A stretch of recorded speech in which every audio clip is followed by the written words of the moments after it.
कुठल्याही पक्षाचा अजेंडा नसताना देखील 11 वर्षांपासून सामाजिक कार्यामध्ये आपलं बांधिलकी जपत गोरगरिबांचे प्रश्न सोडवण्याचं काम दिगंबर नाडे यांनी केलंय। मुख्यमंत्री एकनाथ शिंदे नसताना देखील 11 वर्ष शिंदे साहेबांची दिगंबर नाडे यांची जवळकी दिसून आली आहे। तसेच पहिल्यांदाच मुख्यमंत्री एकनाथ शिंदे झाल्यानंतर मुंबई नाका या ठिकाणी दिगंबर नाडे यांनी त्यांचा जंगी स्वागत देखील करण्यात आलं होतं।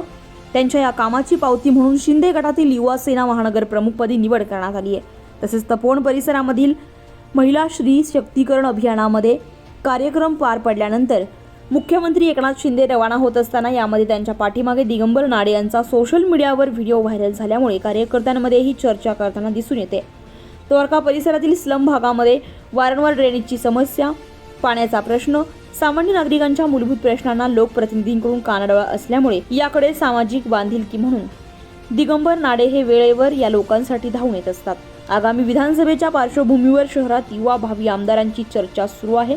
या चर्चेमध्ये एक नाव पुढे आलंय, ते म्हणजे शिंदे गटातील युवा सेना महानगर प्रमुख दिगंबर नाडे आणि दिगंबर नाडे हे भावी आमदार म्हणून देखील यांची चर्चा रंगू लागली आहे।